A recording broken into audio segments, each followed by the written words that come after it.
James Cook. Thank you, First Minister.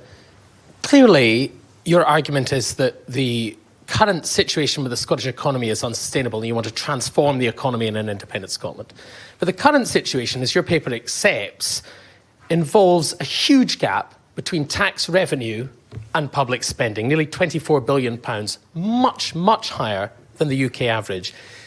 If you're honest with the voters, as I'm sure you want to be, is it not simply a fact that the first years, perhaps even the first decades of an independent Scotland would require tax rises, spending cuts, vast and expensive borrowing, or a combination of all of those?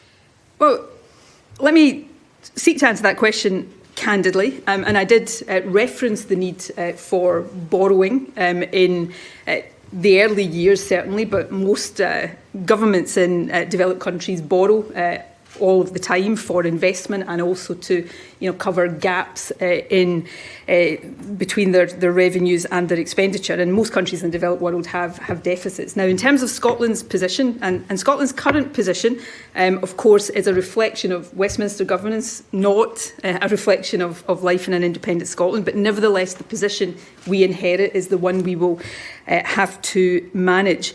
One of the points I made in my opening address is that although we are not seeking, given the turmoil in UK finances right now, to estimate at this stage what the opening position would be, and we will potentially update on that, should it be possible in the months to come.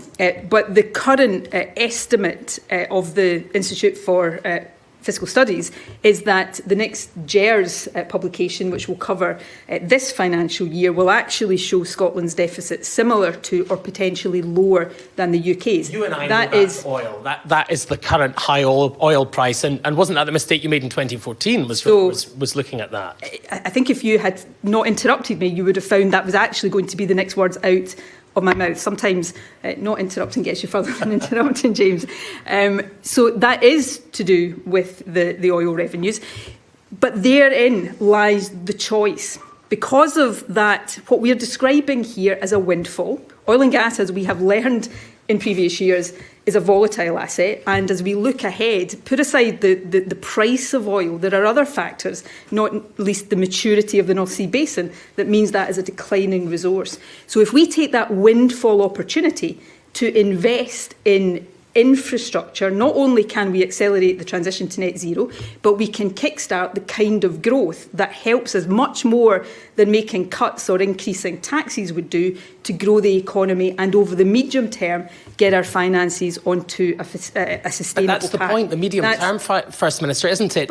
You can't have it both ways. You can't invest that money in an oil fund to help the economy in the long term and also say that there won't be tax rises or spending cuts or expensive borrowing. Well, I'm just asking you, will there not be those things in the short to medium term? You find if I'm able to speak, you get better answers than if you just keep talking over me. I am not trying to say we will do both. So as we use oil revenues to invest, to kickstart growth, which increases the revenues in our economy, day-to-day public spending will operate within the fiscal rules we set. And these fiscal rules, as they are with any country, is not about delivering budget balance immediately. It's about delivering budget balance over a period of time.